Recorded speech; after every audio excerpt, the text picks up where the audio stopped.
Hello guys, আশা করি সবাই ভালো আছেন। তো আজকে আমরা 20 পৃষ্ঠা গণিত পঞ্চম শ্রেণীর সমাধানটি করব 10 নাম্বার। মা ও পুত্রের বয়সের সমষ্টি 60 বছর। মা এবং পুত্রের বয়সের সমষ্টি হচ্ছে কত বছর? 60 বছর। মায়ের বয়স পুত্রের বয়সের 3 গুণ, তাদের প্রত্যেকের বয়স কত? এই বিষয়টা যদি সংক্ষিপ্তভাবে বলি, অর্থাৎ মায়ের বয়স হচ্ছে পুত্রের বয়সের 3 গুণ। এখন বলছে যে প্রত্যেকের বয়স কত। এটা লিখতে গেলে প্রথমে আমরা কী লিখব?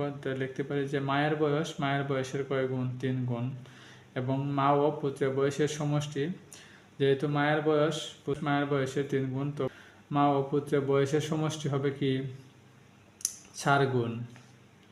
কারণ আমরা ধরতে পারি যে পুত্রের বয়সের কয় গুণ? 1 গুণ।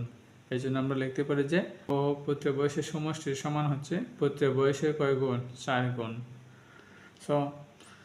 এখন পুত্রের বয়স, সুতরাং লিখতে পারি যে পুত্রের বয়স সমান হচ্ছে এই 60, অর্থাৎ মা এবং পুত্রের বয়সের সমষ্টি কত? সমষ্টি হচ্ছে 60। ওই জন্য 60কে আমরা মা ও পুত্রের বয়সের সমষ্টি দ্বারা কী করব? ভাগ করব। তাহলে 60 ভাগ হচ্ছে কত? 4। অর্থাৎ পুত্রের বয়স আমরা ধরতে পারি 15 বছর এবং মায়ের বয়স হচ্ছে কত? যেহেতু 3 গুণ মায়ের বয়স পুত্রের বয়স হয়েছে, এই জন্য 15-এর সাথে হচ্ছে 3 গুণ, অর্থাৎ মায়ের বয়স 45 বছর।